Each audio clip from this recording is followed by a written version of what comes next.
Boa tarde, pessoal. Um brinde a vocês. Oferecimento da cerveja Apostel Weissbier. Weissbier Hell. Muito bom. Nach Deutschen Reichsgebot. Não sei o que significa isso. Enfim.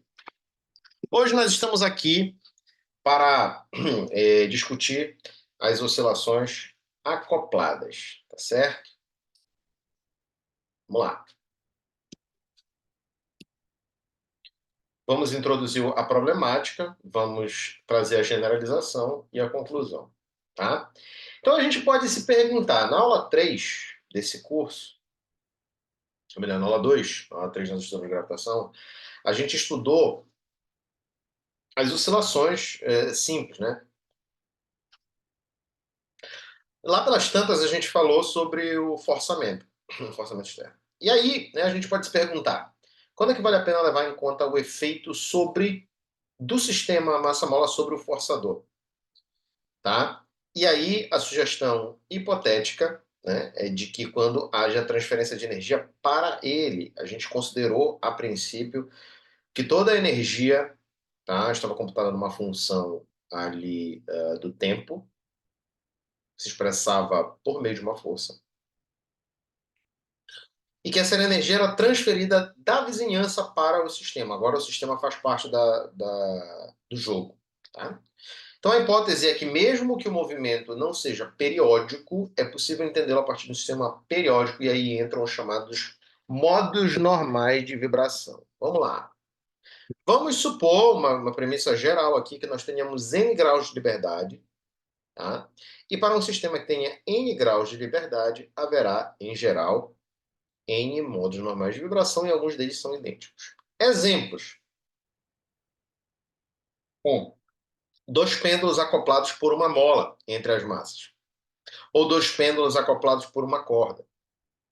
Ou massas conectadas por molas, que é o caso que a gente vai resolver já já. Ou então, a molécula de gás carbônico. Na física moderna também os modos normais são relevantes. Tá? Sobretudo na física da matéria condensada. Tá? Mais especificamente aqui nos sólidos cristalinos, nas oscilações do campo eletromagnético. Tá? Então, esses elementos são importantes nesse contexto também. Então vamos começar com um exemplo aqui para vocês entenderem o que eu estou falando. O que é acoplado? Né? A oscilação de uma das partículas vai estar conectada com a oscilação da outra, por isso que elas são acopladas, elas são juntas uma na outra. Né? Então uma influencia na outra. Né? A gente considera duas massas conectadas por uma mola, tá? De constante elástica K. Aqui é engraçado, né? Porque a gente vai chamar a constante elástica K, essa K12 aqui, tá? E conectada a extremidades fixas por molas, que tem constante elástica kappa. Tá bom? Então as constantes elásticas K1 e K2 são kappa, e a constante K12 é K. Quais as equações de movimento para esse sistema? Vamos lá. Eu vou jogar as equações de movimento aqui, mas eu queria montar com vocês a lagrangiana desse sistema, para a gente ir resolvendo. Agora nós estamos fancy, então as leis de Newton são passado.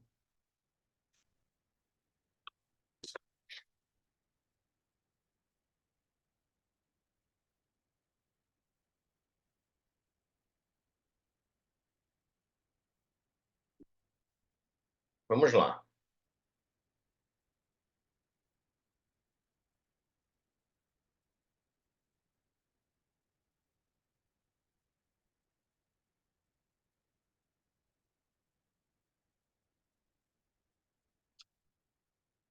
Esse é o desenho do nosso sistema, tá bom? E aí, vamos escrever a lagrangiana. Quem é a lagrangiana? A lagrangiana é energia cinética menos energia potencial. Tá? Nós denotamos assim. A energia cinética é a energia cinética da partícula 1 e a energia cinética somada com a energia cinética da partícula 2. Beleza? Então, K é meio de M x1 ponto ao quadrado. Ah, absurdo que você não botou M1. Poderia, mas nós vamos considerar por simplicidade que M1 é igual a M. Então, eu vou botar M maiúsculo aqui para respeitar, porque a gente já vai fazer algumas alterações aí no processo, então eu vou deixar aqui a massa como está aí. Mas, mesma coisa aqui, né? Meio de mx2 ao quadrado, ou seja, massa vezes a velocidade da partícula 2. A energia potencial tem uma coisa interessante. É a energia potencial da, da interação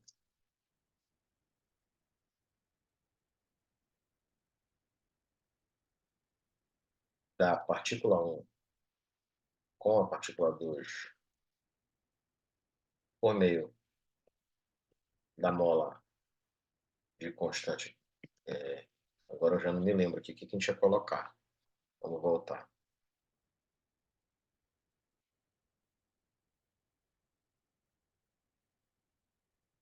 A constante K é a constante. A constante K é a constante da interação entre as duas molas, tá? Constante K. E a interação da partícula 1 com a parede, por meio da mola, bem como da partícula 2 com a outra parede, por meio da mola. Certo? Então, como escrevemos isso? Em primeiro lugar, o meio de capa x1 ao quadrado, beleza? Porque capa é essa constante elástica aqui, dessa mola. Então, essa mola ela está aqui fixa à parede, tá? Então, esse sistema está sob a ação dessa força elástica. Mais meio de capa x2 ao quadrado, e aqui vem o pulo do gato, né? Beleza? Mesma coisa aqui. Você pode olhar pela simetria do problema, então se os dois constantes são capa, né, a única diferença que vai ter é o quanto essa mola se deslocou. Porque nessa posição de equilíbrio, tá? Você vê aqui dois riscos, elas marcam a posição de equilíbrio da mola. Se essa mola se desloca x2 para cá, tá? Essa segunda mola de constante capa 2, que a gente chama de capa também, porque ela tem o mesmo valor, ela comprime de x2. Se ela for esticada para cá, ela distende de x2. A mesma coisa aqui com x1. Agora, o que acontece? Ao mesmo tempo, vai ter uma distensão com respeito à posição de equilíbrio da mola 1 e da mola 2. Quem vai sofrer isso aqui é essa mola aqui, ó. Então, essa mola ela pode ser deslocada tanto mais para cá, quanto mais para cá, quanto mais para cá, quanto mais para cá, mas a diferença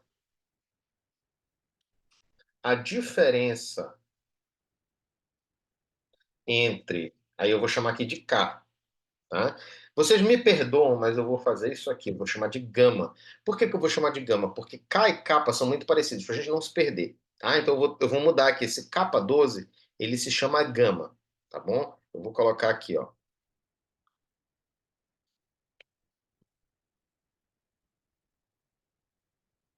Bom, aí a gente com certeza não vai se perder.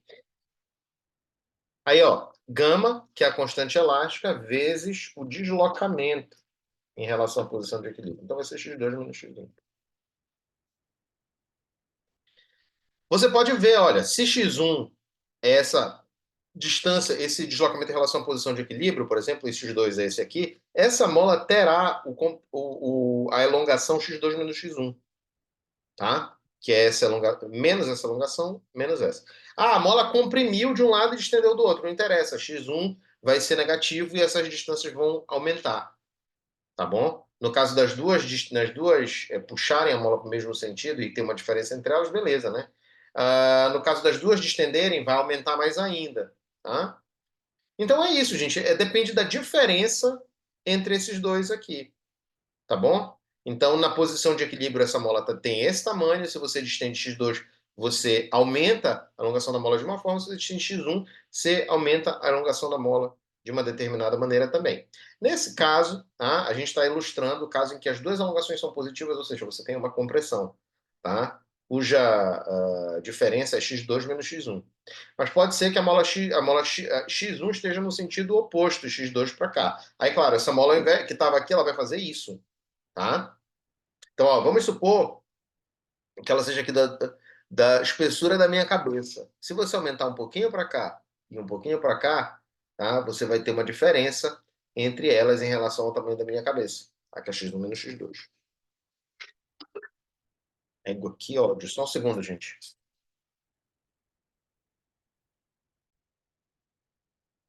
Pronto. Tá, gente? Então, vai ser a diferença entre x2 e x1, tá? Que é a elongação das duas molas. Então, isso que vai dar para a gente ao deslocamento em relação à posição de equilíbrio. Dessa maneira, nós temos a lagrangiana. Então,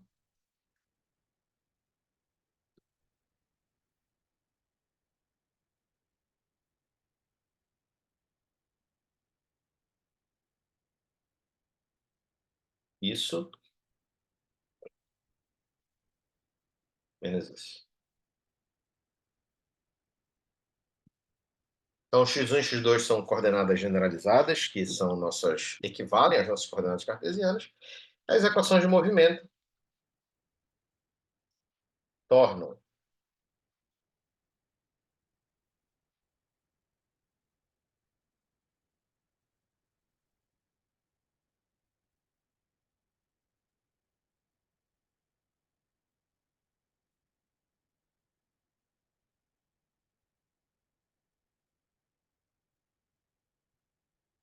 Então, x1. Bom, gente, quem é del L del x1, ó? Ah, botou o sinal de menos em todos aqui, ó. Meio, ó, x1 ponto. É zero, que é constante, né? Você já sabe, né? Derivada parcial, isso aqui vai ser zero, isso aqui vai ser zero, x2 vai ser zero. Tem esses dois termos que precisamos calcular. Então, vai ser menos k, kappa, né? x1, agora que eu me dei conta que eu poderia ter chamado de k e o outro de gama, né? Mas tudo bem. Menos gama x2 menos x1. Ah, professor, o senhor está esquecendo o sinal. Sim, olha aqui, ó. Quando você executar a regra da cadeia vai cair 2, você tem que derivar x2 menos x1 em relação a x1. Então, como tem um menos no x1, vai ganhar um mais aqui. Beleza? E d dt de del L del x1 ponto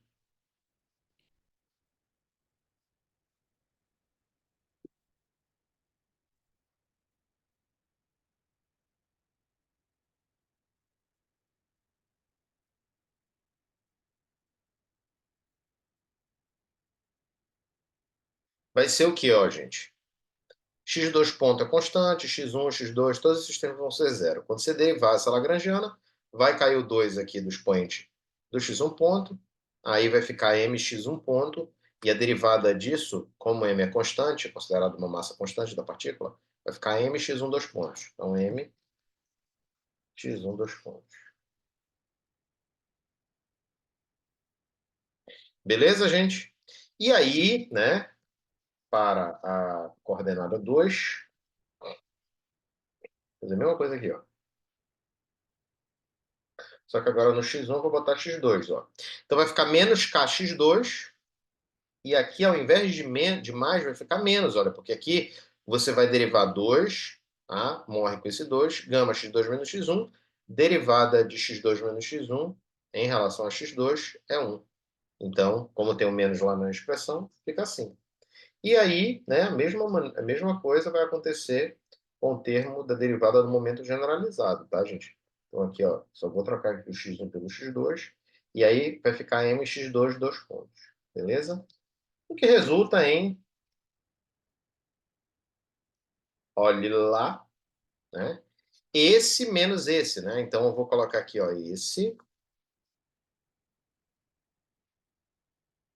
Vou botar aqui zero, né? Esse menos esse. Beleza? E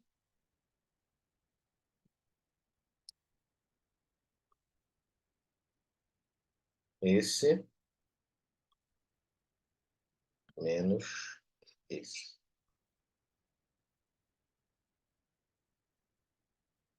Tá bom? Aí, se você quiser fazer aqui, né? Só jogar para cá, né? Tá? E joga para cá. E nós voltamos. Eita!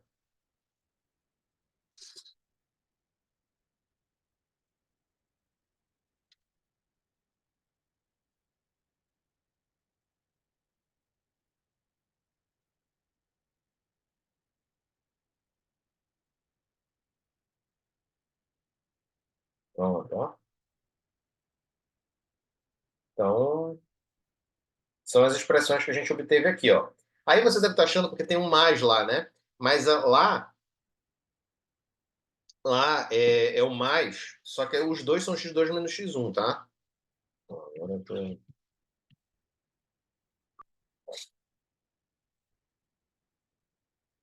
Rapaz, isso aqui tá difícil, hein?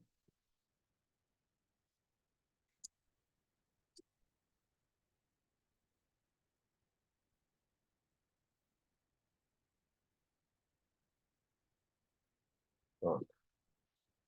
Se você trocar aqui, ó, o sinal, menos, aí você vai ficar x1 menos x2, tá?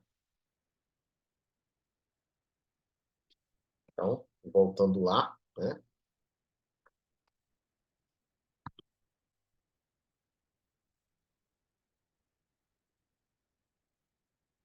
Eu estou ganhando destreza nessa operação aqui, ó. Então tá aqui, ó, menos capa1 x1, gama x1 menos x2, menos capa x2, x2 menos x1, gama x2 menos x1. A gente pode supor, naturalmente, porque a gente sabe que tem duas oscilações acopladas, uma solução de tipo oscilatório, tá bom? E aí, né, supondo uma solução de tipo oscilatório,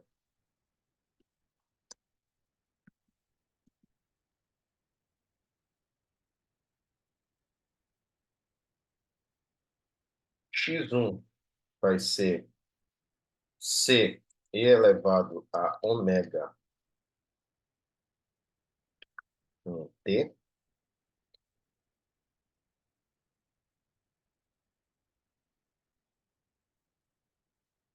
não é isso? X2 vai ser igual a d e na i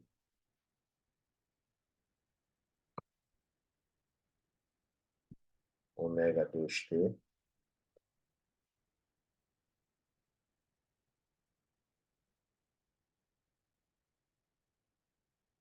certo?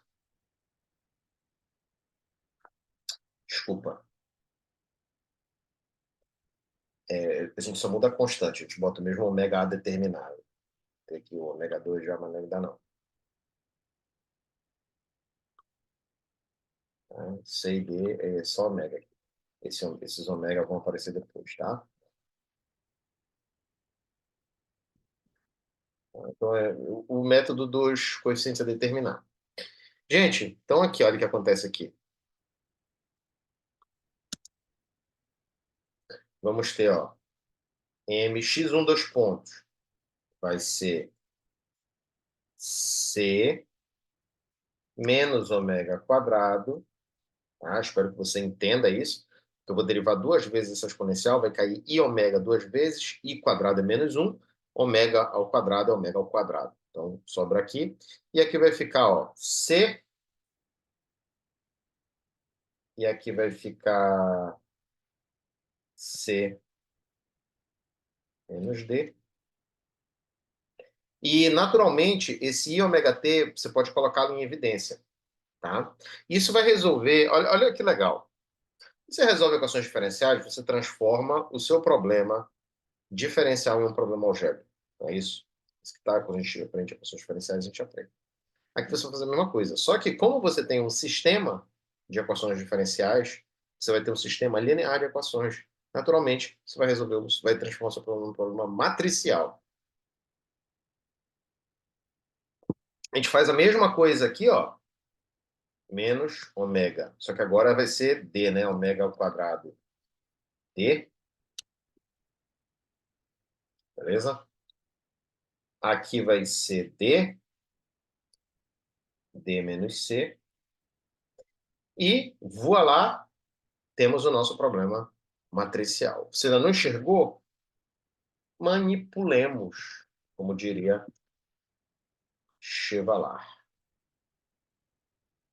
Beleza? Então, eu vou juntar tudo que tem C de um lado, tudo que tem D do outro. Então, aqui, ó. Menos K mais gama C mais gama D. Tá? Porque menos com menos vai dar mais. Beleza? Aqui, ó, vai ser capa mais gama D, dentro do parêntese com menos em evidência, mais gama C. Aí, se Vossa Excelência quiser, faça isso aqui, vai ficar mais fácil de ver. Gente, nitidamente, nós temos um problema matricial agora aqui. Tá certo? E se você quiser, tá? Se você quiser, você ainda pode fazer isso, ó.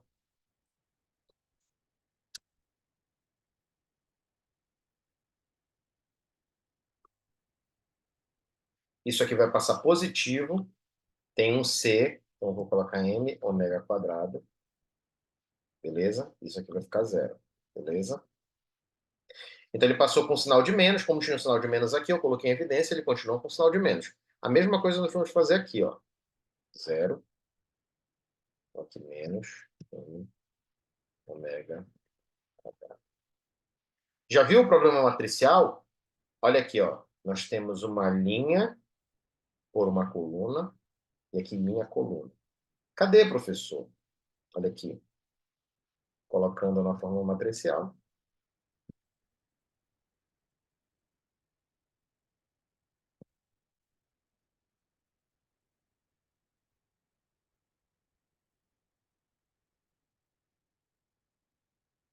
Vai ficar, ó,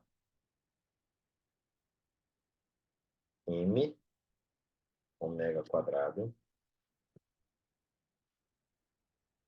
menos capa menos gama. Aí aqui vai ficar gama. Aí eu não sei como fazer agora para escrever uma outra matriz aqui. Ó, vou apelar aqui para o C.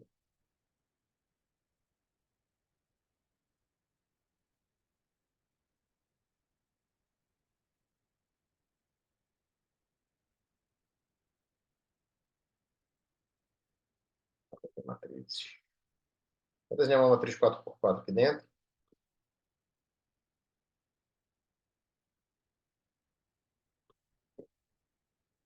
Vou pegar esse termo aqui, ó. Vou pegar esse termo aqui.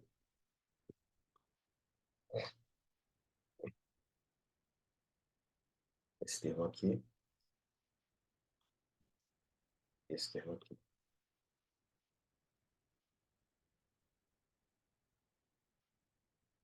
C. Veja, gente, se você fizer esse produto matricial aqui por esse vetor, você vai ter justamente menos K mais gama menos M ômega quadrado vezes C mais gama D igual a zero. E gama C, ou seja, linha coluna. Então, gama C menos capa mais gama menos M ômega quadrado D igual a zero. Então, você escreveu isso na forma matricial, tal como aparece bem aqui. Ah, professor, mas está diferente o sinal. Sim, irmão. O que que eu fiz aqui? Ó? Eu só fiz jogar o sinal para as outras equações. Eu mudei e multipliquei tudo por menos 1. Se você multiplicar aquela matriz por menos 1, que nós encontramos, né? Basicamente, né, você tem aqui...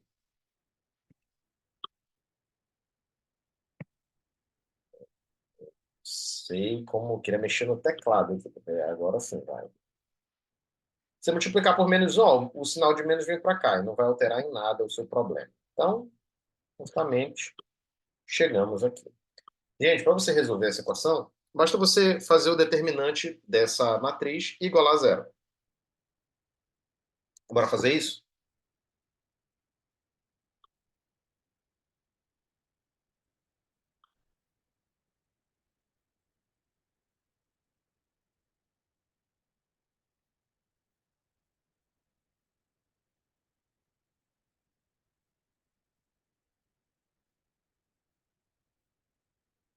Hoje tá legal, né, cara? Ó,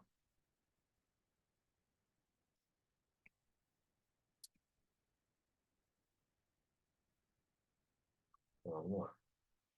Tá, então multiplicando por menos 1, você tem o mesmo sinal lá, mas vamos tomar logo o determinante, né?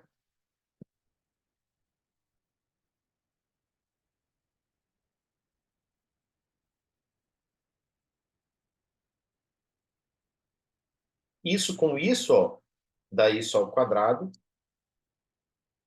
É fácil, parece difícil, mas é fácil. Menos gama ao quadrado do a zero. Tá, gente? Então, olha o que que vai acontecer aqui.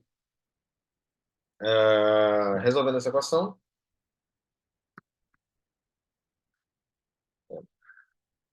ó, kappa mais gama menos m ômega ao quadrado. Nós, como físicos, vamos escrever isso aqui que os matemáticos odeiam, tá? Mas existe uma solução em que gama é positivo e gama ao quadrado satisfaz essa equação, a solução dessa equação. E menos gama também, porque se você botar menos gama aqui, vai ficar menos gama quadrado. Se você botar menos gama, também vai ser solução dessa equação. Tá? Então, são duas soluções, na verdade. A gente coloca isso mais ou menos aqui para simbolizar isso. Tem duas soluções. Então, a sua primeira solução, mais simples, né? Com mais, vai ser ômega quadrado 1, tá? Igual a capa dividido por m. Beleza? Aqui, ó. Cortou, cortou? Tchau.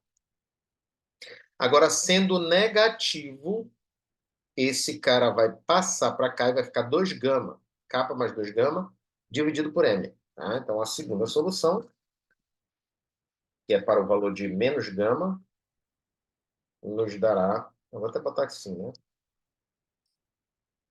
Capa mais 2 gama, como eu falei para vocês. Já explicar. Beleza? Ômega 2. Então, nós temos duas frequências aí. O que significam essas frequências? Já que já achamos, voltemos aqui para a interpretação física desse resultado.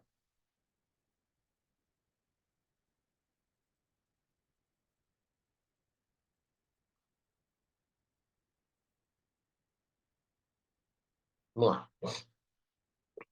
Bom, calma. Aí você diz assim, tá, professor, beleza. Cada uma dessas equações aqui vai ter quatro soluções diferentes, porque você vai ter uma constante para e ômega e vai ter uma ena menos i ômega. Cada uma delas vai dar duas soluções. Mas calma, essas constantes se relacionam e no final só sobram quatro. Professor, como é que eu obtenho isso? Quando você joga o ômega 1 aqui nas suas equações e o ômega 2, para o valor de ômega 1, você vai obter que o A é menos B. Tá? E para o valor de ômega 2, você vai obter que o A é igual a B. Tá? Então joga aqui, ó, K sobre M, aí vai ficar kappa, aqui vai ficar kappa, aqui vai ficar menos K, né? Vamos lá. É isso mesmo, né? É. E aí você obtém facilmente, né, que o A A igual a menos B. Tá? Porque se você fazer isso aqui, ó, aqui vai ficar kappa e aqui vai ficar menos K, né? melhor. É isso mesmo?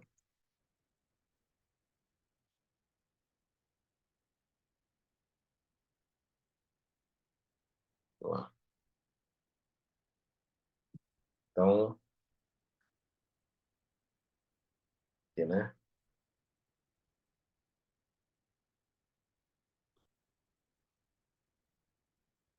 Aqui vai ficar, ó, capa vai morrer com capa, vai ficar gama, desculpa, gama C, né? Capa que eu tive aqui, eu estava lendo lá o outro, né? Então, o capa lá é cata ao contrário, tá? Aí vai ficar capa.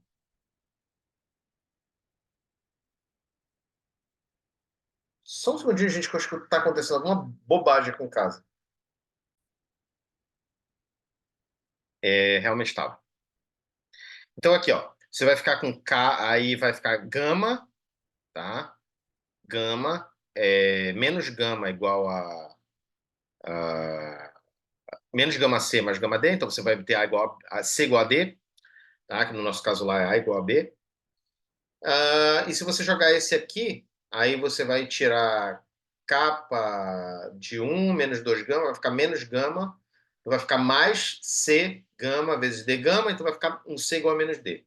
O que que isso resulta, gente? Resulta, tá?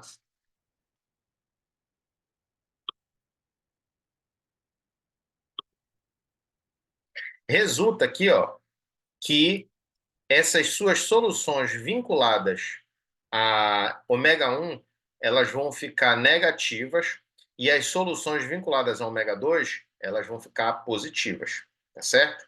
Então, quando você joga um ou joga o outro, vai dar um valor diferente que vai retornar para você, né, constantes que estão relacionados. Tá? Qual o conjunto de coordenadas que pode facilitar a dependência temporal? Ela corresponde à excitação de vários modos de oscilação no sistema? Sim. Tá? Então a gente vai introduzir as coordenadas dos modos normais. As coordenadas dos modos normais de oscilação eta1 e eta2, elas são tal que eta1 igual a x1 menos x2 e eta2 a x2, x1 mais x2, de maneira que x1 pode ser escrito em termos de eta1 e eta2. Eta1 e eta2 são coisas simples. Elas são transformações lineares que fazem com que o nosso sistema que esteja acoplado seja enxergado nesse novo sistema de coordenadas, que são as coordenadas do modo normais de vibração, como oscilações independentes.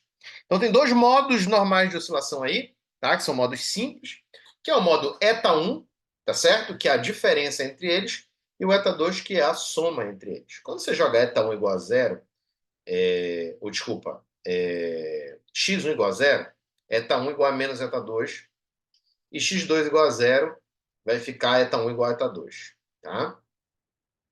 Bom, quando você joga isso, aí eu vou colocar lá na equação para você ver.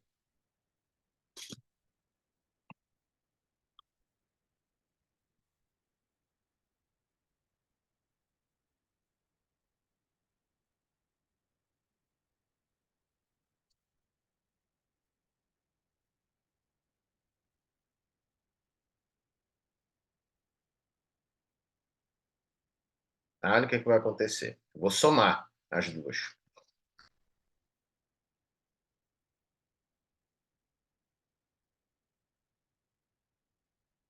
Como elas estão opostas em sinal aqui, ó, é x1 menos x2 aqui, x2 menos x1, essas duas coisas somem, tá? E vão ficar com menos capa x1 mais x2.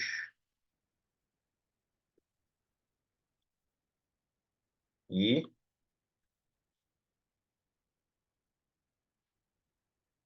x1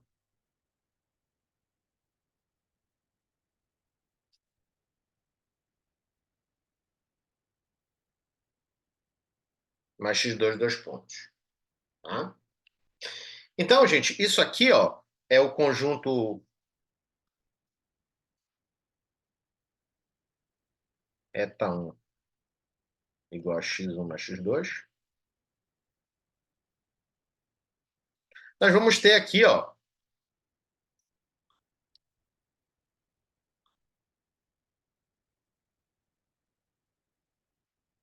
Aí eu vou tornar isso mais óbvio para vocês, mas não vou fazer. Que a derivada da soma é a soma das derivadas. Então, ó, a soma de duas derivadas é a derivada segunda da soma, que é a própria eta1. Tá? Então, você vê aqui naturalmente que a função eta1 ela é a coordenada em que o movimento é desacoplado. Tá certo? Você vê aqui uma equação de oscilação, um oscilador harmônico simples, tá? E aí, né, você pode constatar isso pela essa equação que a gente vai escrever aqui, ó. Se você diminuir uma equação da outra, tá?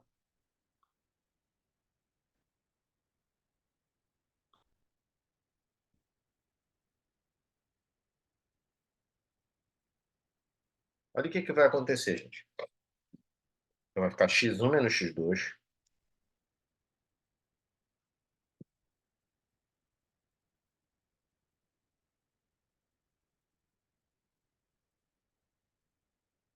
dois pontos,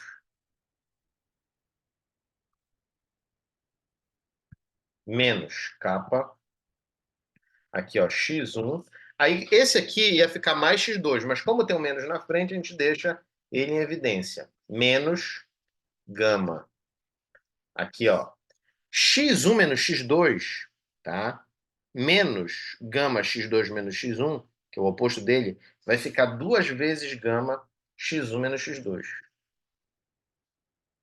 Beleza? Por quê, gente? Porque imagina só, você tirar menos um, né? Isso aqui é menos um, vamos supor, de um. Menos um dá menos 2. É a mesma coisa aqui, ó. Então a gente tem menos um x1 menos x2 com um x1 menos x2. Então nós temos 2 menos 2, desculpa, x1 menos x2. Beleza? Aí, gente, ó, com eta2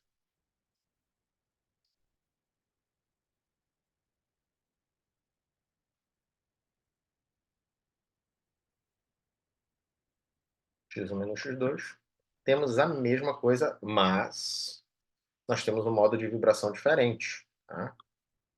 A gente bota esse aqui, ó.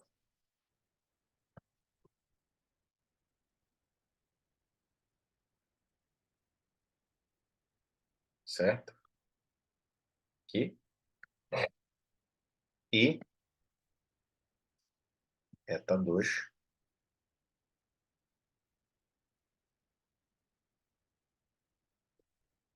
mais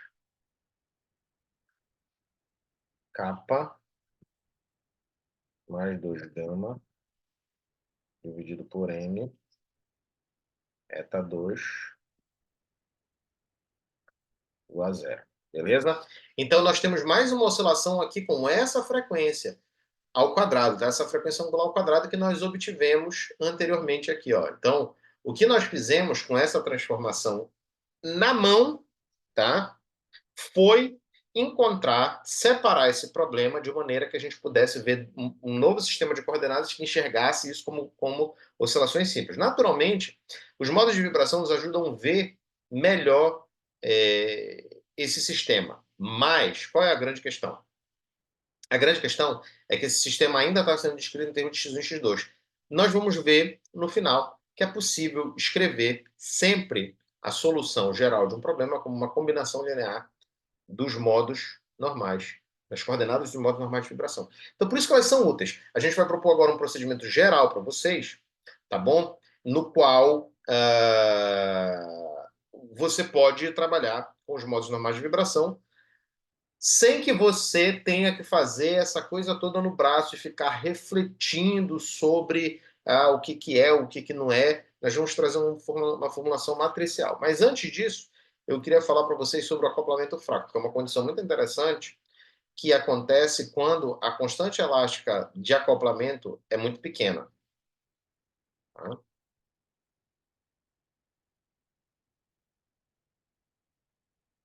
Eu não vou fazer essas contas do acoplamento fraco, porque eu acho que elas são simples. tá? E de repente você pode desenvolver aí. Eu estou com uma dificuldade enorme aqui hoje com esse negócio, tá? Vamos ver agora o que significa isso aqui. Ômega 1 ao quadrado é kappa sobre m, né? E aqui, desculpa, gama sobre m, acho que nós obtivemos o kappa sobre m, não me lembro agora, porque agora está tudo trocado, né?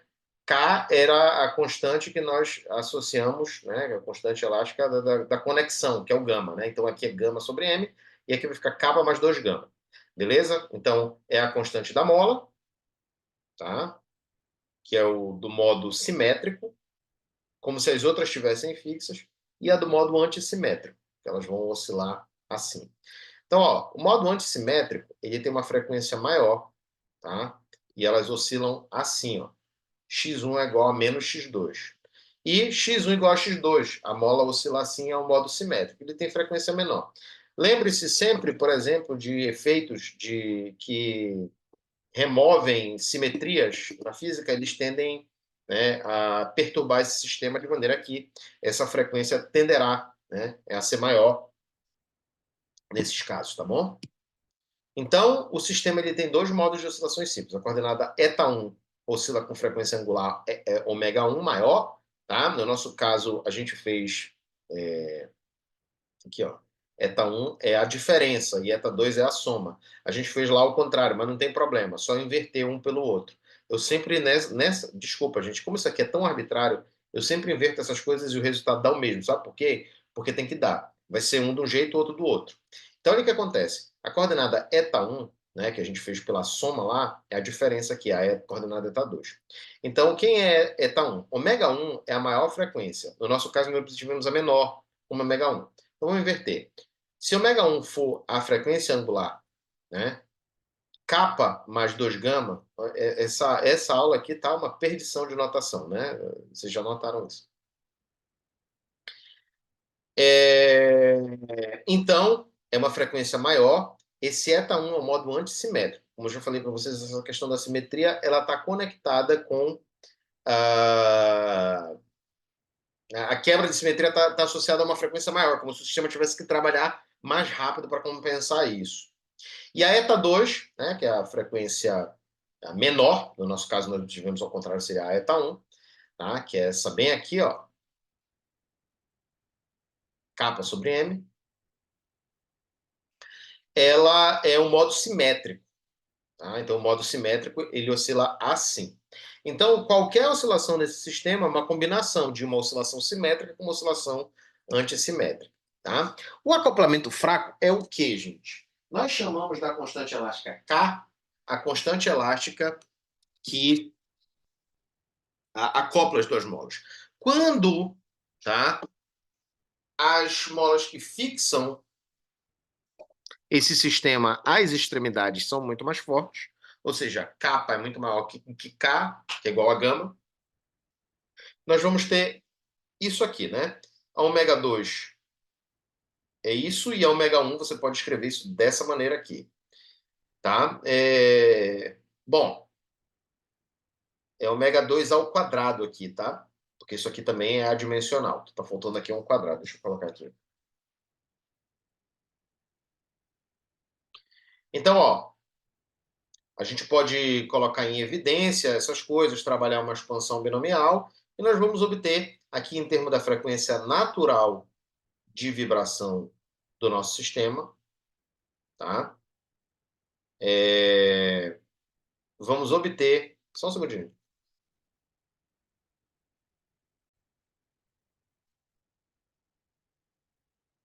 Não, vou fazer, tá? Decidi, vou fazer.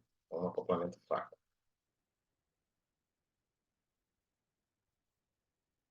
Ó, vamos lá pegar aqui ômega 1, que é ômega 2. Ômega 1.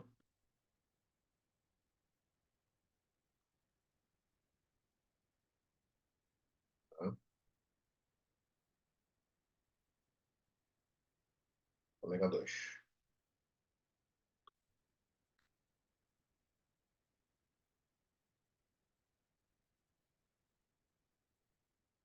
Certo?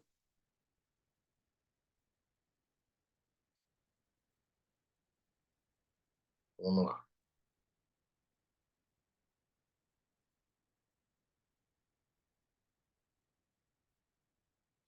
Bom, isso aqui eu vou escrever dessa maneira. Ó.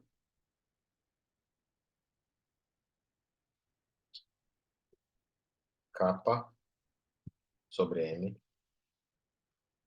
1 mais 2 gama dividido por K. Beleza?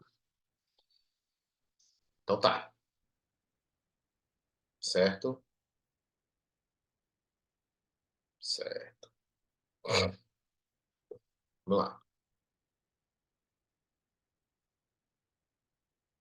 Aí, o que que nós temos aqui? Até agora eu ainda estou confuso com isso aqui, ó. Eu vou me esquecendo. Capa, capa.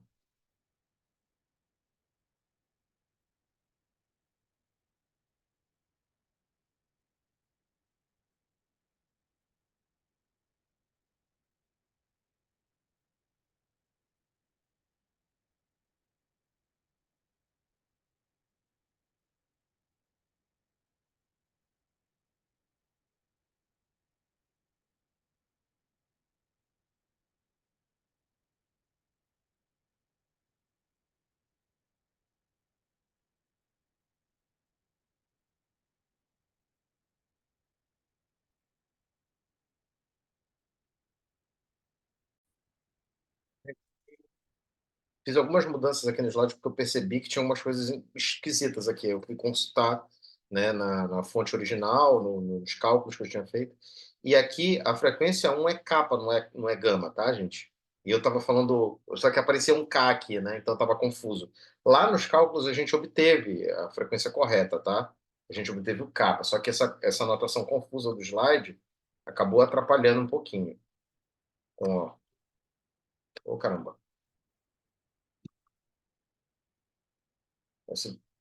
Se você for ver, tá aqui, ó, tá capa sobre M, capa mais 2 gama. Ou seja, capa é a constante elástica de cada uma das molas que está prendendo eles na parede. E gama é a dos dois, tá? Então tem a frequência do modo simétrico não depende de gama. E a frequência do modo assimétrico, sim, depende de gama, tá? Até porque esses dois vão oscilar em fase, não é isso? Então, pronto. Aí agora a gente volta aqui para o acoplamento fraco. Tá certo? Então a gente escreve isso aqui, ó, como sendo ômega 1, ômega 2. Então, ômega 2 ao quadrado, tá? Vai ser ômega 1 ao quadrado, 1 mais isso. Tá bom? Gente, frequência natural de oscilação de cada um dos osciladores,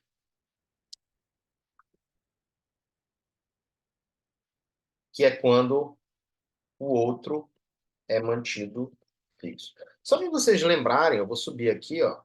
Se você mantém esse fixo aqui, ó, mantém esse fixo, esse aqui vai oscilar com uma frequência que é uma frequência kappa mais gama, dividido por m, uma frequência angular ao quadrado, tá? Da mesma forma, se você prender esse, se você prender esse, é o mesmo sistema, só que daqui do outro lado, tá? Então aqui, ó, ele vai ficar oscilando com uma frequência kappa mais gama, porque ele depende dessas duas constantes elásticas. Então, olha o que acontece aqui. Ômega zero ao quadrado é a frequência natural de oscilação, ela vai ser kappa mais gama dividido por m, tá bom? Vamos lá nas manipulações agora. Eu vou mexer aqui no ômega 2. Tá? Vamos lá. Isso aqui vai ser kappa sobre m, 1 mais gama dividido por kappa. Lembrando que o gama é muito menor que o kappa. Olha o que acontece, gente. Nós podemos escrever, então, isso aqui é ômega 1, tá? Ômega 0 quadrado é igual a ômega 1 ao quadrado, 1 mais gama kappa. Você pode também dizer licitamente que ômega 1, aí a gente começa a colocar as coisas em termos da frequência angular, da frequência natural de oscilação desses sistemas. Então, isso aqui vai ser isso,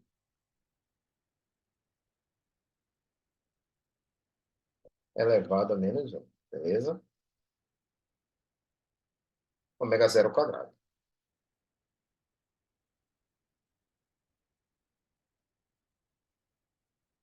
beleza? Beleza, então, ó, já estou colocando as coisas em termos do ômega 0. E o ômega 2, como é que eu posso colocar em termos de ômega 0?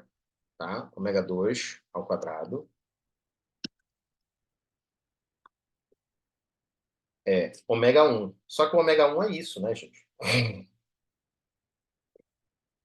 Então, ó, ele vai ser isso, vezes isso,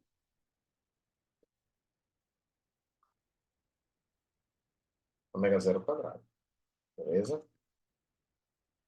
Aí, o que que a gente vai fazer? Como estamos lidando com uma condição de acoplamento fraco, então, gama é muito menor do que K, tá? Ou gama dividido por kappa. Isso nos traz possibilidades interessantes. Aproximações interessantes é muito menor do que 1. Nós podemos expandir essas coisas em torno de séries em termos de séries de Taylor, tá? Ou usando mais facilmente a expansão binomial, que é a expansão em série de Taylor para um binômio, tá certo? Então vamos lá.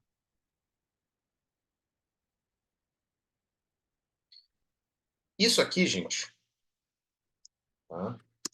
Chamemos.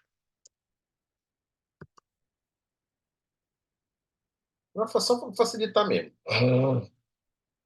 Gama dividido por kappa de 2 epsilon. Que absurdo.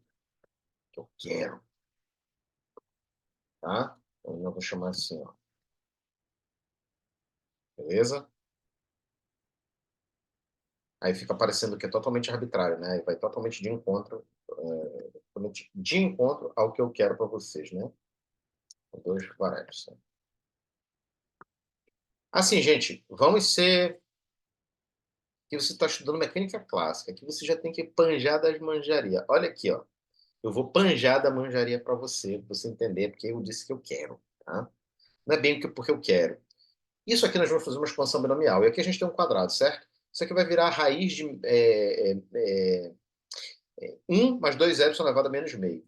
Na expansão binomial, que você já conhece, se você não conhece, pegue qualquer livro desses daqui, eu vou mostrar para você. Halliday, Tyler, todos eles têm a expansão binomial. A expansão binomial, se você também tiver com preguiça, como você. Eu não me considero uma pessoa preguiçosa. Eu me considero uma pessoa preguiçosa para certas coisas. Às vezes, ir buscar um livro, né? Eu vou explicar essa noção para vocês. A dialética do preguiçoso trabalhador. Para ir buscar um livro e tentar achar um resultado que eu poderia deduzir com a minha cabeça, eu prefiro gastar esse trabalho deduzindo com a minha cabeça. Significa que eu sou preguiçoso para ir buscar o livro e procurar o resultado, mas não sou preguiçoso para ir atrás desse resultado. Então você pode pegar uma série de Taylor, e aqui eu já estou jogando. Esqueci o que eu ia falar, né? Eu estou jogando aqui o bizu para você, era essa palavra que estava faltando na minha cabeça, de que o primeiro termo é 1, ou o termo zeroésimo é 1. O primeiro termo de uma expansão binomial, que é o termo linear, ele é n, onde n é a potência aqui do binômio que você esteja lidando, vezes x, onde x é esse carinha bem aqui. Quando a gente diz que é 2 epsilon, como uma potência meio, tá? Como uma potência de meio tem um fator de fracionário de meio, se eu botar o 2, quando eu jogar esses dois em produto, o 2 vai cortar com 2. Então é por uma mera questão de conveniência. Por isso que eu disse para você, é porque eu quero. Tá bom? Então, calma, vamos lá, né? De novo. Então, ó, o ômega 2 ao quadrado vai ser, ó, aqui 2 epsilon. E aqui 4 var epsilon, né? Tá escrito.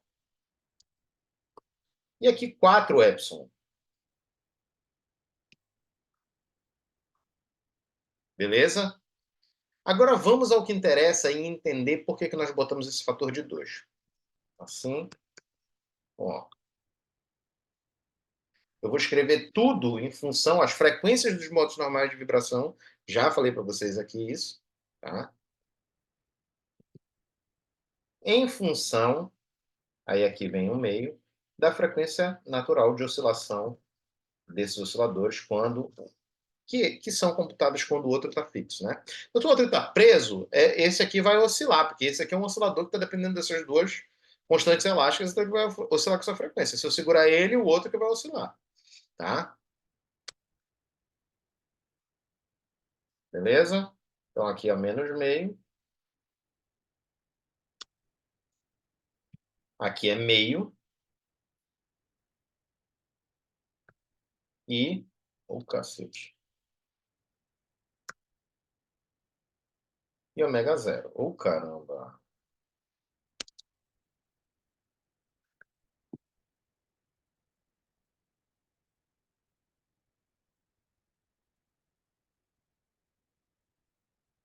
Beleza?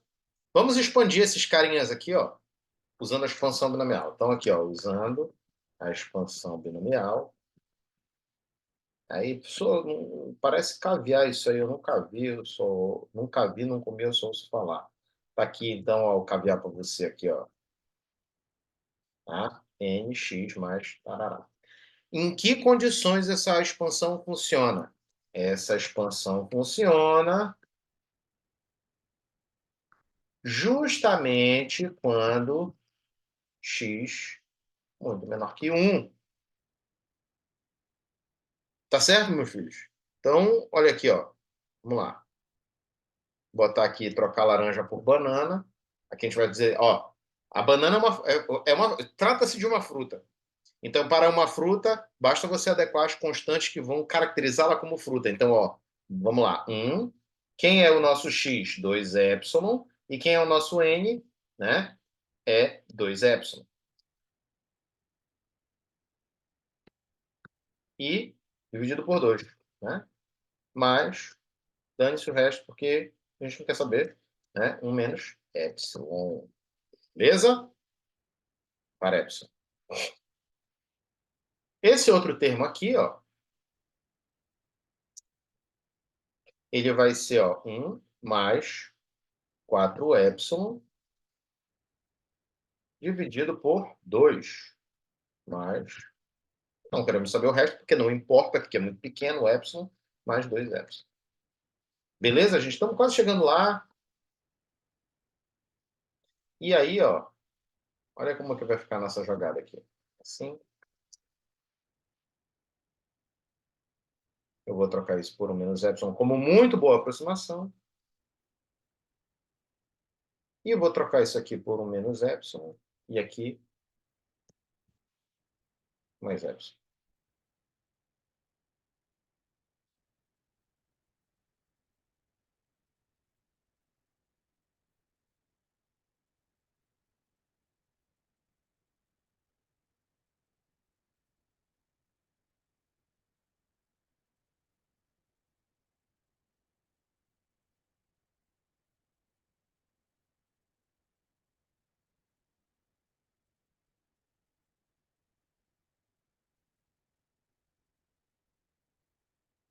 Beleza? Aí você vai se perguntar, tá, professor, e o que eu faço com isso? Né? Faço que nem o cara lá do Tropa de Elite, com fuzil, sem a bandoleira? Não. Você vai pegar e vai multiplicar um pelo outro. 1 vezes 1, 1. 1 mais 2ε. 1 vezes mais 2ε mais 2ε.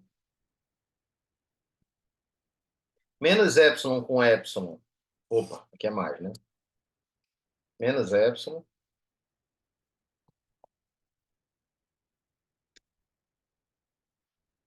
E aqui menos 2ε quadrado.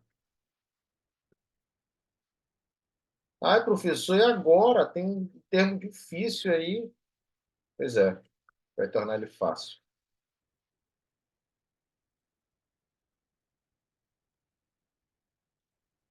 Como ε é muito menor que 1, e você sabe por quê? Porque ε é 2 vezes o valor, tá? Ou melhor, 2ε. Cadê onde a gente. Está aqui, ó. 2ε é a constante elástica dividido por kappa, então ε é menor ainda, tá? É muito menor do que 1, por causa da condição de acoplamento fraco. Então, ε quadrado é desprezível.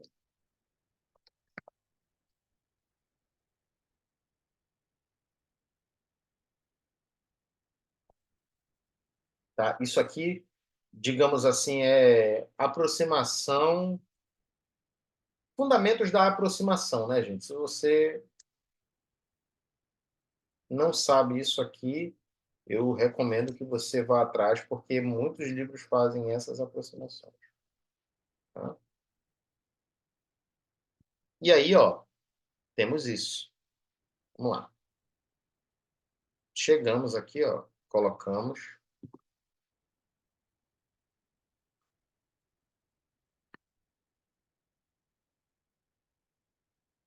Então, tá? As aproximações aqui, ó. Bom, aí, tá? Eu não vou fazer isso. Se aplica as condições iniciais. Que condições iniciais? Vamos lá. x1 de 0, ou seja, a elongação da mola vinculada à partícula 1, tá? Na verdade, das molas, né? Porque quando você puxa a partícula 1, tá? A posição da partícula 1 é D, em relação à posição de equilíbrio. Você puxa a mola 1 e puxa a mola que está conectando as duas, tá? Então, a posição da partícula 1 é D, ou seja, você puxou a partícula D, x2 é 0, ou seja, ele continua lá no referencial dele, x1 ponto é 0, x2 ponto é 0, ela é soltada do repouso. Então, você vai fazer isso aqui, ó. Ah, tem o sistema das suas duas molas? Deixa a outra paradinha lá, puxa essa. Puxou, solta. O que vai acontecer? Aplicando essas condições iniciais, você vai chegar nessa condição aqui para x1, e naturalmente para x2, né, você vai chegar numa expressão análoga, tá bom? Vai chegar numa expressão análoga para eles. Então aqui tem o x1 e o x2, né? Então você vai ver aqui que o B1 e o B1- são menos A1 e A2. Então o x1 vai ser o menos x2 nessa primeira parte aqui, o que vai dar conta, digamos, do modo assimétrico. E o outro, do modo simétrico, vai ficar, a soma, e aqui vai ficar a diferença, que vai dar conta do modo assimétrico. Então o que acontece, gente? Quando você fizer isso, você vai ter, colocando todas as constantes aí, vai acabar cosseno de ômega 1 mais cosseno de ômega 2.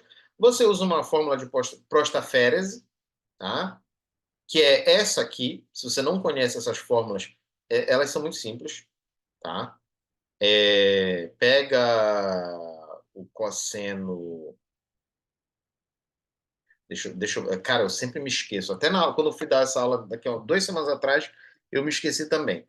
Deixa eu fazer aqui. É cosseno de A mais B. Tá. Você faz cosseno de A mais B mais cosseno de A menos B. Tá? O cosseno de A mais B é cosseno de A cosseno de B menos seno A seno B.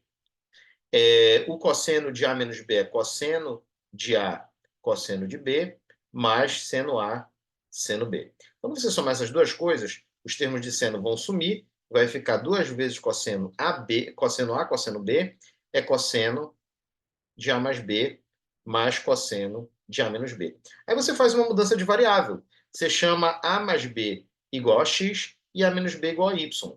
De maneira que 2A vai ser x mais y, logo A vai ser x mais y sobre 2, e a 2B vai ser x menos y, e B vai ser x menos y dividido por 2. E é por isso que termina assim. Então, você usa o cosseno da soma, soma um cosseno da soma com o cosseno da diferença, depois faz uma mudança de variável para você obter isso aqui. Você transforma um cosseno, uma soma de cossenos, em um produto de cosseno da soma e da diferença. A mesma coisa que isso aqui com seno. Quando você fizer isso, gente, você vai ter essa expressão aqui, ó. D cosseno de epsilon ômega 0t, cosseno de ômega 0t. Tá? Eu vou antecipar a interpretação para vocês de que a energia transferida não vai e volta entre os osciladores. Por quê? Isso aqui, gente, é uma expressão de batimento. Se você nunca viu o que é um batimento, eu vou mostrar para você agora. Só um segundinho, eu vou buscar minha guitarra aqui.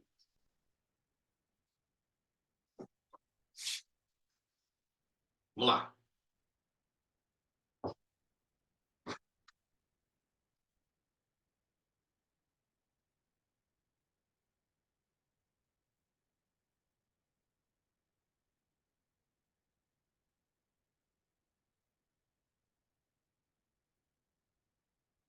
Vamos trocar agora para aula de música. Como afinar o seu instrumento? Bora pegar a nossa guitarra aqui. Você pega a sua guitarra na sua casa aí, se quiser. Se você tiver uma guitarra. E aí, vamos ligar aqui.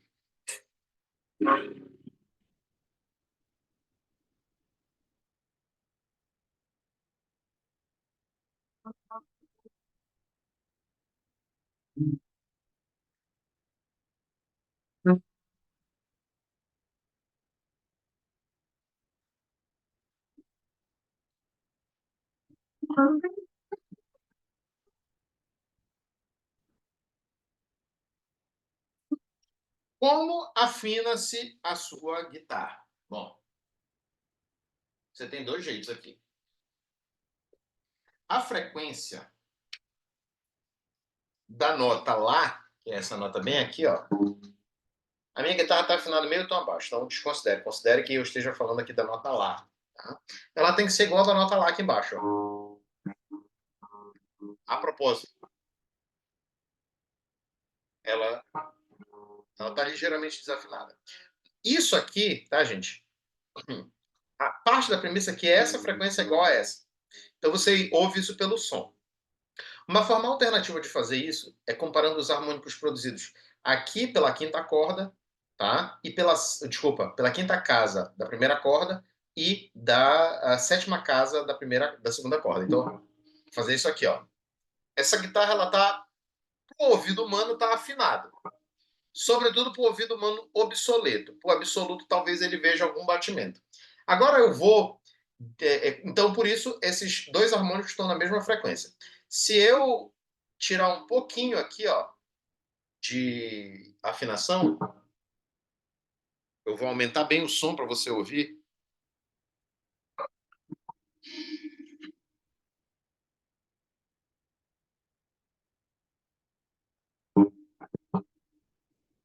E aí começa a ficar cada vez mais incômodo, né?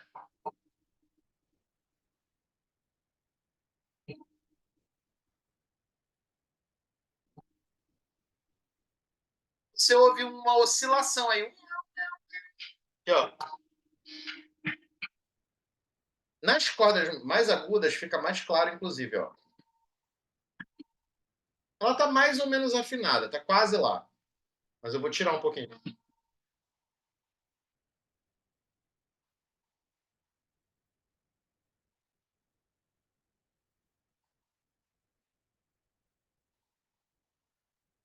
E aí, cada vez mais que a gente vai tirando essas frequências, colocando elas, digamos assim, defasadas, você vai ouvindo aqui a vibração, ó. Isso é um batimento, tá, gente? Para você afinar um instrumento, não pode ter o batimento, porque as frequências têm que estar iguais. E o batimento ele acontece quando existem duas oscilações, ou duas ondas, com frequências muito próximas, tá certo? Então, ó, ele está admissível, né? Se a gente coloca distorção nisso aqui, fica mais pronunciado. Desculpa, foi muito aloprado agora aqui.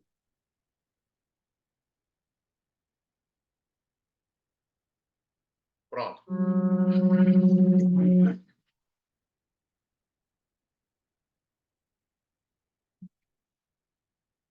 Vê que começa a ficar cada vez mais incômodo. Agora pegou.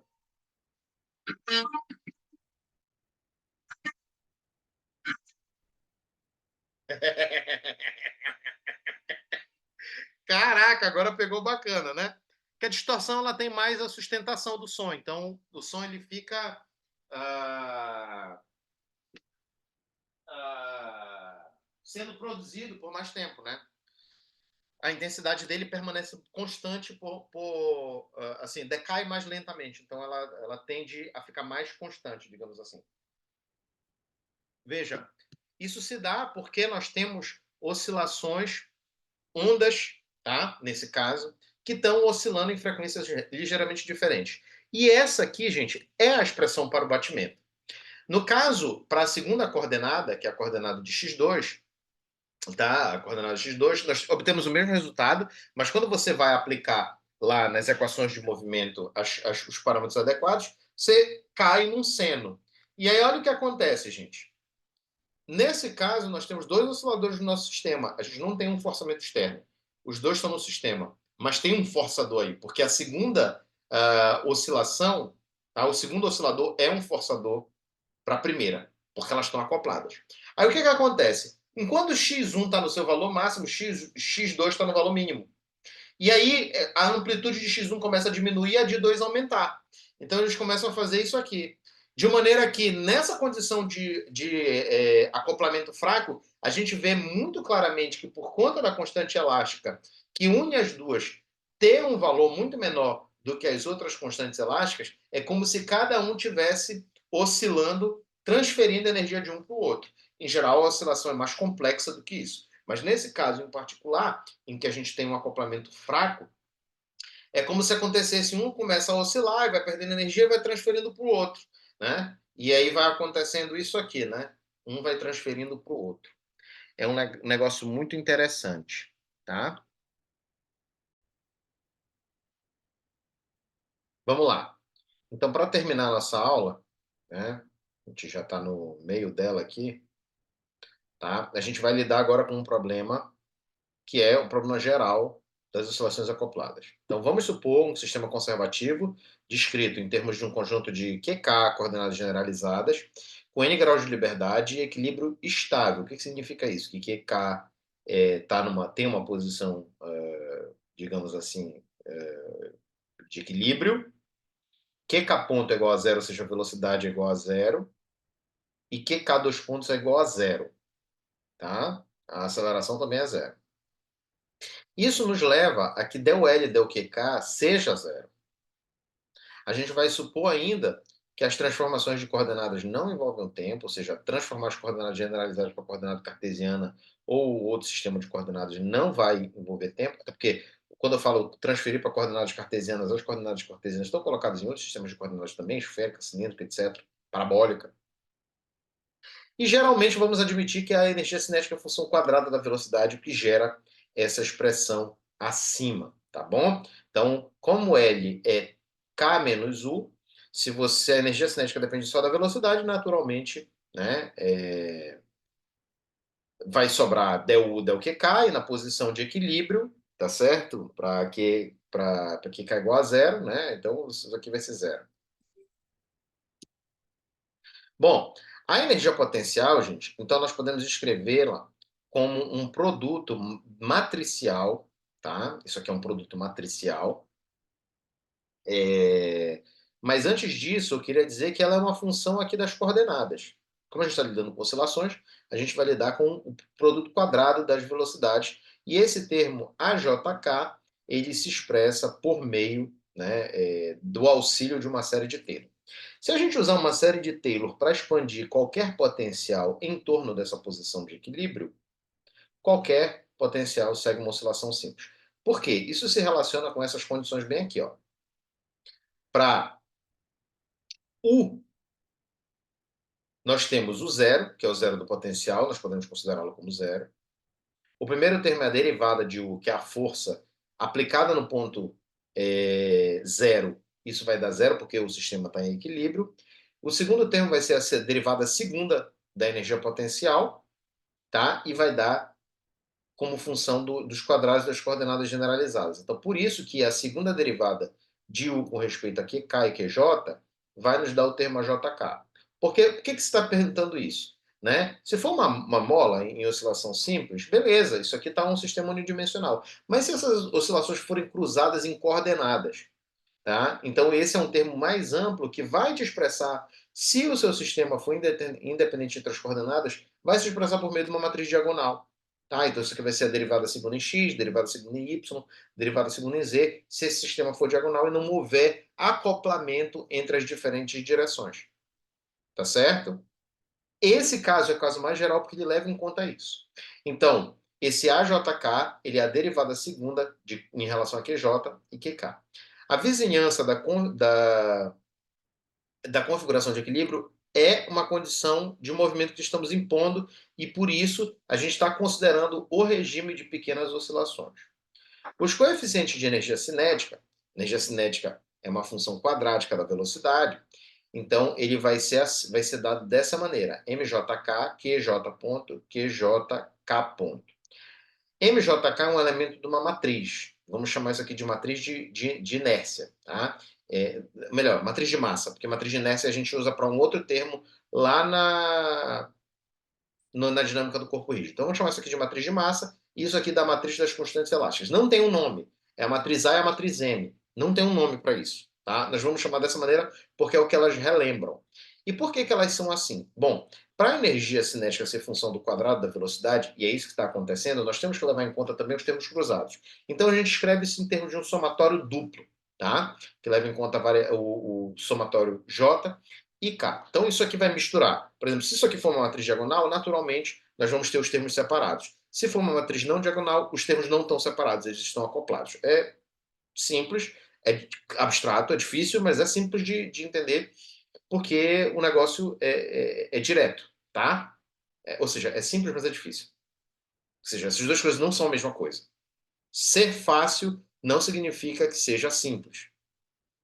E ser difícil não significa que seja complexo, tá? Pode ser uma coisa difícil e simples, mas pode ser uma coisa fácil e complexa, tá bom? Eu não vou dar um exemplo de uma coisa fácil ou complexa, mas se você quiser pensar em orientação sexual e identidade de gênero são duas coisas fáceis, mas que são complexas, tá? De entender. Porque você tem exemplos no seu cotidiano, você consegue ver isso. Então, por exemplo, uma pessoa é trans, é uma mulher trans, mas ela é lésbica. Por quê? Porque ela era um homem antes, se transformou numa mulher, se identifica como mulher hoje e se relaciona com uma mulher. Então, ela é lésbica porque é uma mulher trans, entende? Isso é uma coisa fácil, tá? Mas não é simples, é complexo, porque envolve várias redes de relação. Então, isso aqui é simples, mas é difícil. Porque, embora seja direto, não tem várias redes de relação, tá? São duas coisas só, ou é cruzado ou não é cruzado. Isso aqui é difícil de entender pra cacete, porque é abstrato e é difícil. Esse termo M-alfa, ele está vinculado aqui, gente, às coordenadas generalizadas aqui desculpa, às coordenadas cartesianas. Isso aqui é uma transformação, tá, gente, de coordenadas cartesianas para generalizadas. São coeficientes de transformação. Por quê? Porque a gente expressa essa energia cinética em termos das coordenadas generalizadas, mas elas podem estar em termos das coordenadas cartesianas. Então a gente precisa ter um conjunto de transformação que leve de um para o outro. Tá bom? Então aqui, ó, del x alfa é a massa da partícula alfa. Então, alfa é um indicador que dá o número de partículas. E I é o número, um índice que indica qual é a coordenada que a gente está lidando. É x, é y, é z. Então, esse I ele varia de 1 até 3 em geral. Tá? A menos que você tenha um sistema mais amplo e que tenha aí mais dimensões. Mas, em geral, a gente tem x, y, z. Então, I igual a 1 é x, I igual a 2 é y, I igual a 3 é z. Então, x a alfa 1, então se for x11, é a coordenada x da partícula 1. Se for x21, é a coordenada x, porque i é respeito às coordenadas, e alfa é a coordenada x da partícula 2. Se for x22, vai ser a coordenada y da partícula 2. Tá? Se for x23, é a coordenada z da partícula 3. Da partícula 2, desculpa. Se for 3, 1, então é a coordenada x da partícula 3. Então, alfa denota a partícula e i denota que tipo de coordenada é. Então, alfa pode variar de 1 até n, dependendo do se tiver n partículas, e o i varia de 1 até 3. Então, isso aqui são as transformações, os coeficientes de transformação de coordenada cartesiana em coordenada generalizada. Então, a gente expressa aqui a nossa lagrangiana em termos das coordenadas generalizadas e precisamos, né, escrevê-las dessa maneira, por conta disso, tá? Então, a gente faz uma expansão até segunda ordem, tá? MJK e AJK, me perdoem, aqui estava faltando colocar chaves, para facilitar a compreensão da coisa, descreve um acoplamento das coordenadas, tá bom? Se a JK, então, é diagonal, cada coordenada experimenta uma oscilação simples. O que acontece, gente? Se essa matriz AJK é diagonal e a matriz de massa também é diagonal, nós temos oscilações simples. O que significa isso? O sistema começa com uma matriz complexa, cheia de coisas e não diagonal. Isso significa o quê? Que essas coordenadas estão todas acopladas umas às outras. A gente realiza uma transformação por meio de uma diagonalização simultânea dessas matrizes, e essa diagonalização simultânea faz com que a gente leve o sistema para um novo conjunto de coordenadas em que essa matriz seja diagonal e essa matriz diagonal representa para nós, então, um sistema que tem oscilações que estão simples. Tá? Então, você automaticamente, quando resolve esse problema matricial de diagonalização, você está achando as frequências que diagonalizam essa matriz e, portanto, você está achando as frequências dos modos normais de vibração. Tá? Existe um outro problema também, esse é o problema de alto valor. Tá? A gente vai fazer uma diagonalização dessa matriz porque a gente está resolvendo um problema de alto valor. O problema de alto vetor é encontrar os modos normais de vibração, que são aquelas coordenadas eta1, eta2, eta3. No nosso caso do oscilador acoplado que a gente lidou, esse problema ele estava vinculado aí, tá? A desvinculação do modo simétrico e do modo antissimétrico em x1 menos x2 e x1 mais x2, tá certo? Então, olha o que acontece, gente. Se a gente aplica as equações de Euler-Lagrange nessa lagrangiana aqui, quando você aplicar, né, aqui na energia potencial, del L, del Q. Como a energia cinética depende só das velocidades, a energia cinética é zero. Sobra, então, aqui a energia potencial. Aí você vai ter, né, aqui com as devidas reduções, a JK QJ, e quando você aplica o termo de del L, del QK ponto, você vai ter só energia cinética influenciando. Então, você vai ter ainda, claro, uma derivada temporal, que vai fazer com que isso fique em 2 pontos, tá? Ao invés de 1. E nisso, tá? Você tem também o sinal, né? É energia cinética, que é menos energia potencial. Então, esse menos energia potencial carrega um sinal de menos. Nós temos, então, aqui uma oscilação, uma equação de vários osciladores harmônicos, cruzados, inclusive. E aí a gente admite uma solução periódica, porque a gente sabe que, né, naturalmente, a gente vai ter essa questão. E aí, né, no caso de oscilações, quando a gente aplica isso, a gente vai achar, tá, os termos que diagonalizam essas duas matrizes simultaneamente, que são esses ômega quadrado. Então, o seu problema vai de resolver essa matriz aqui, AJK menos ômega quadrado MJK igual a zero. Achar o determinante da diferença dessas matrizes e encontrar, por assim dizer, os autovalores. Tá? Então, soluções a buscar são autofrequências e autovalores. O princípio da superposição permite que a gente escreva as soluções em termos das coordenadas generalizadas como função dessas soluções aqui. Tá? E, portanto, as coordenadas dos modos normais de oscilação são essas coordenadas generalizadas que especificam oscilações livres com determinado grau de liberdade. Então, tem mais uma coisa aí que entra no conceito de coordenada generalizada. Os modos normais de oscilação também são coordenadas generalizadas. Tá? também são coordenadas generalizadas. Eles não têm necessariamente que descrever, por exemplo, uma coordenada x. Eles descrevem, por exemplo, a soma de duas coordenadas, ou a diferença de duas coordenadas cartesianas. Tá certo?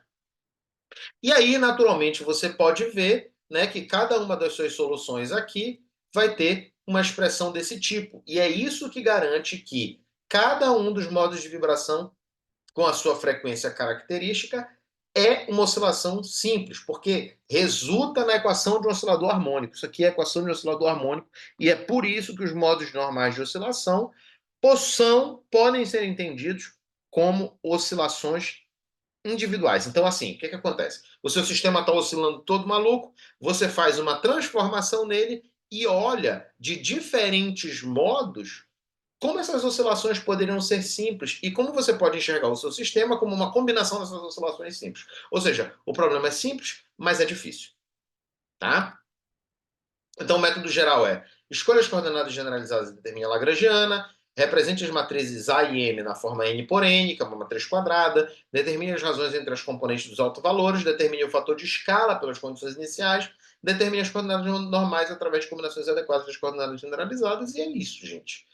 A gente pode voltar para aquele mesmo exemplo inicial que a gente trouxe. Agora, kappa é kappa e gama é k. A gente pode calcular as nossas matrizes, ou seja, derivada segunda de u. Ah, o que é o que aqui? Tá? Em primeiro lugar. Então, nós temos aqui a jk é del 2u, del qj, del qk. Nós temos duas coordenadas generalizadas, o x1 e o x2, tá? Então, o i vai ser 1, tá? Na nossa matriz de massa, não tem o i igual a 2, porque não tem y nem tem z.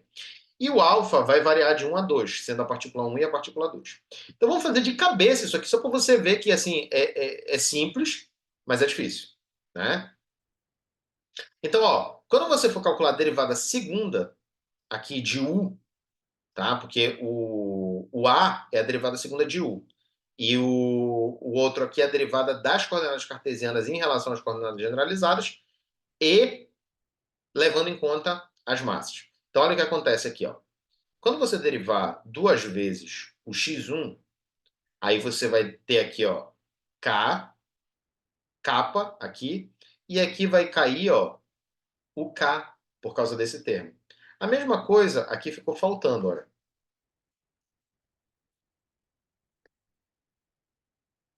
Bem,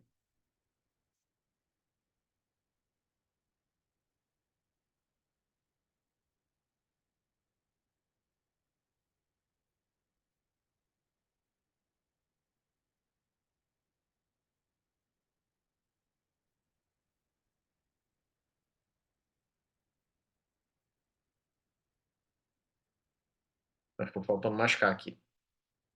Quando você faz a mesma coisa com x2, que são as coordenadas diretas, né, as matrizes diagonais, você vai ter a mesma coisa aqui, ó.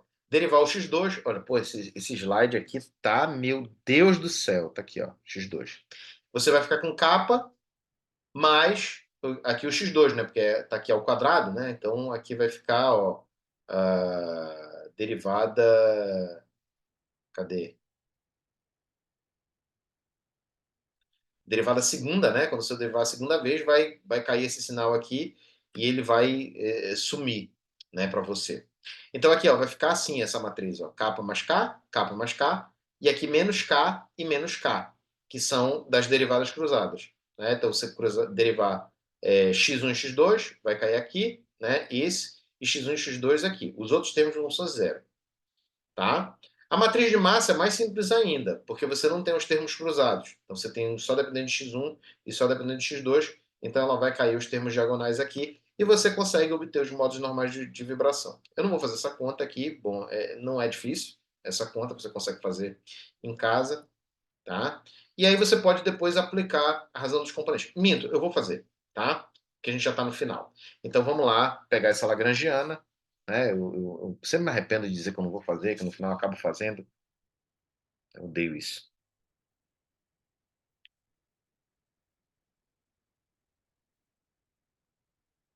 Eu odeio isso da minha personalidade, tá, gente? Dizer, não, não, não vou fazer, depois eu faço. Aí quando eu digo eu vou fazer, eu também faço. Cara, né? Vamos lá.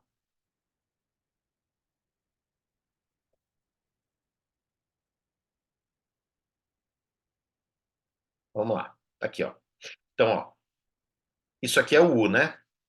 A, 1. É derivada parcial de U, segunda, né? Derivada parcial de x1, derivada parcial x2. Então, ó, vamos lá. Aqui vai cair é U, né? Então eu vou botar menos aqui, eu vou colocar assim, para a gente não perder o sinal aqui, né, gente?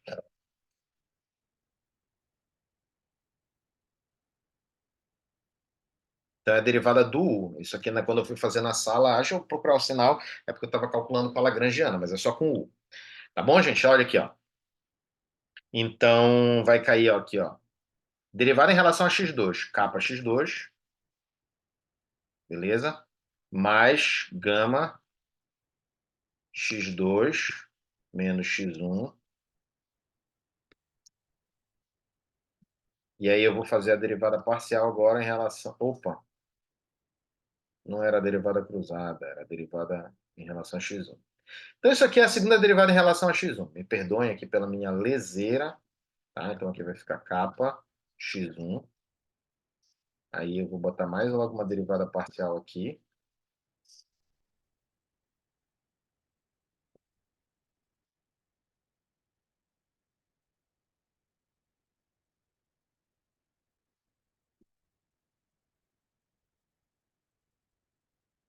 Tá certo? Mais gama. Aqui, ó. X2 menos x1 vai ficar menos gama x1, né?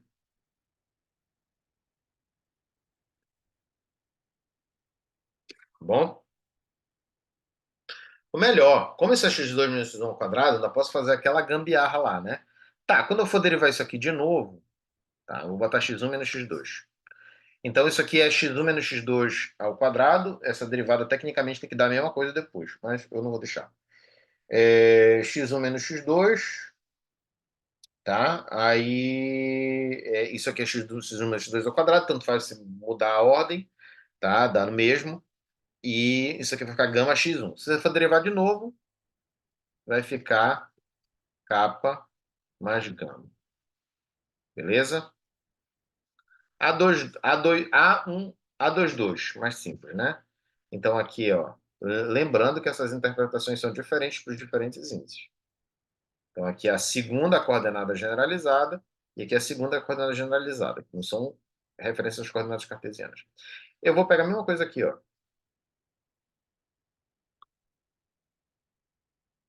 A x2 mais gama x2. Quando você derivar de novo, ó, de novo. Isso que eu estou dizendo que é simples, cara. Pelo amor de Deus. Então, A12, desculpa agora. O A12 é a derivada em relação a x1, depois em relação a x2. Ou melhor, de x2 em relação a. Bom, enfim. Uma outra coisa que eu não falei para vocês. Como essas funções potenciais elas são bem comportadas, são de classe C1, são funções contínuas, etc., deriváveis pelo menos uma vez, o A12 é igual ao A21. Por conta do quê? Porque quando a gente tem a derivada segunda, né, de uma função bem comportada, tanto faz você inverter a ordem. Então, eu já vou colocar aqui, ó, que é igual ao A21. Aqui, ó, gente. Então, ó, derivada segunda de U, com respeito a x1, tá, vai dar capa. Vou fazer com respeito a x2, né? Capa x2, aí depois a derivada em relação a x1,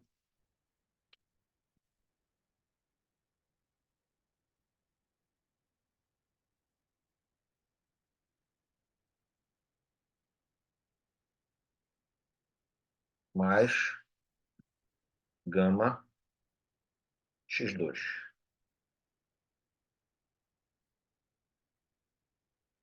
Isso é derivada em relação a x2, né?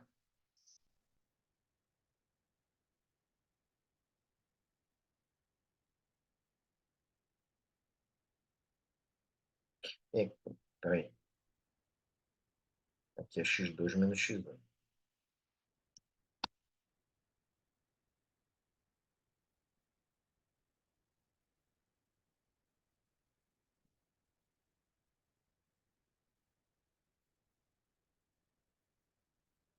E aqui vai ficar x2 menos x1. Porque eu inverti a ordem, né? Por conta de ser a mesma coisa.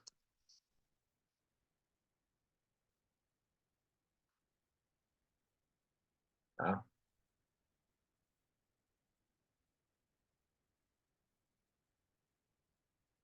Aqui, ó, x2 menos x1, né? Isso aqui vai ficar menos k. Então, chegamos aqui, né?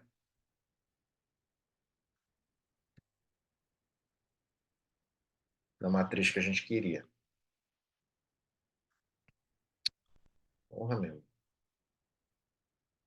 Ó, tá vendo porque eu não quero fazer mais as contas? Pronto.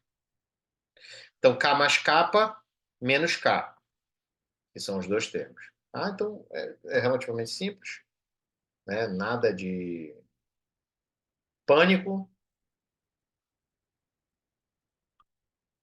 Vou fazer assim mesmo. Nada de pânico. Então, nós temos a nossa matriz A.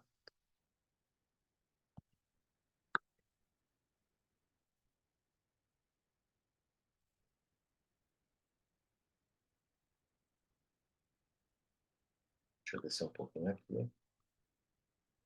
Aqui. Kappa mais K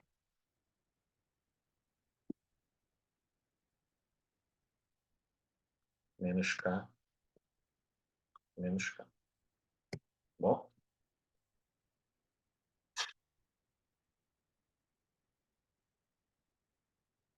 Bom, a matriz M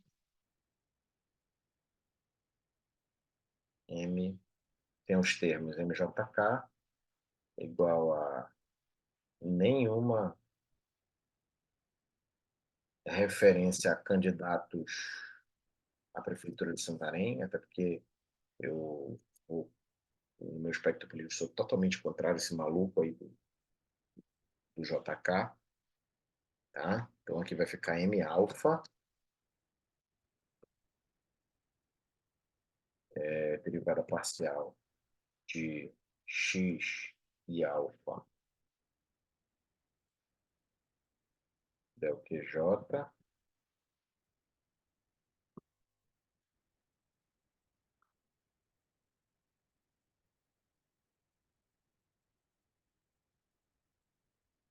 QK. Então, I vai até 1, e a gente vai escrever isso aqui, ó, como M1 del X, X1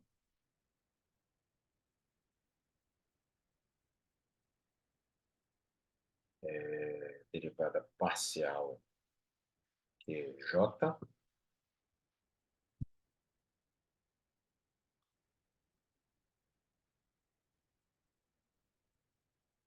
derivada parcial QK, mais a mesma coisa, só que para M2.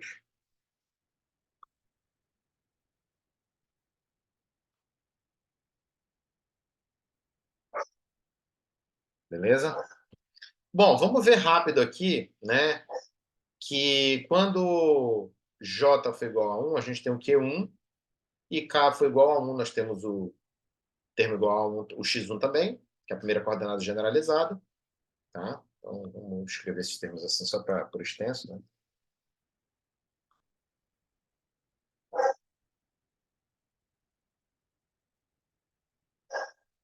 Aqui a primeira coordenada generalizada é o x1. A segunda coordenada generalizada é o x1 também, por causa do k. E aqui nós temos o x1, o x1 também. Vamos lá. M22 é a mesma coisa, só vou trocar aqui embaixo, tá? O x2, x2.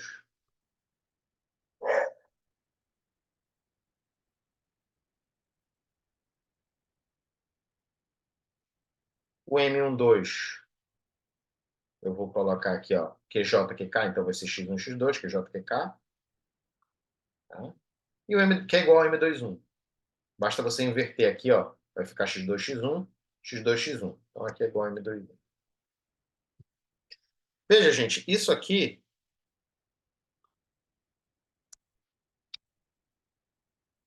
M1 é M, del x1, del x1 é 1, M2 é igual a M, só que del x2, del x1 é 0. Então, isso aqui vai ficar M. Pela mesma razão, x1, x2 é 0, e x2, x2 é 1, e M2 é M.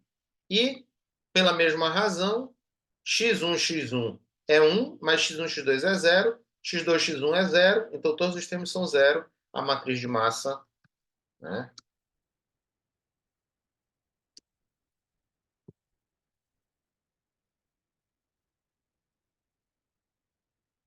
é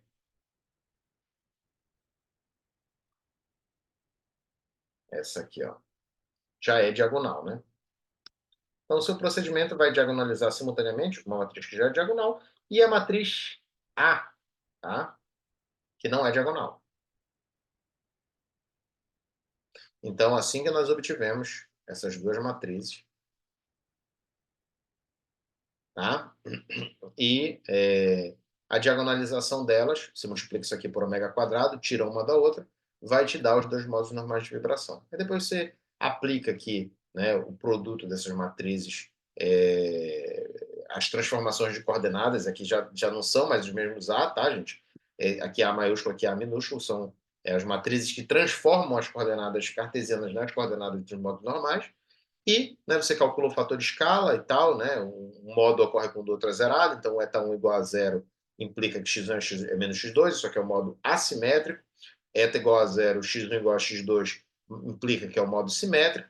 Então, as primeiras coordenadas descrevem o modo assimétrico, que vai dar uma oscilação fora de fase, que tem esse ômega1 aqui, tá? E o eta2 vai dar para a gente as oscilações em fase, que tem essa frequência aqui, tal como obtivemos no primeiro exemplo, só que agora aqui é o contrário. Tá bom, gente?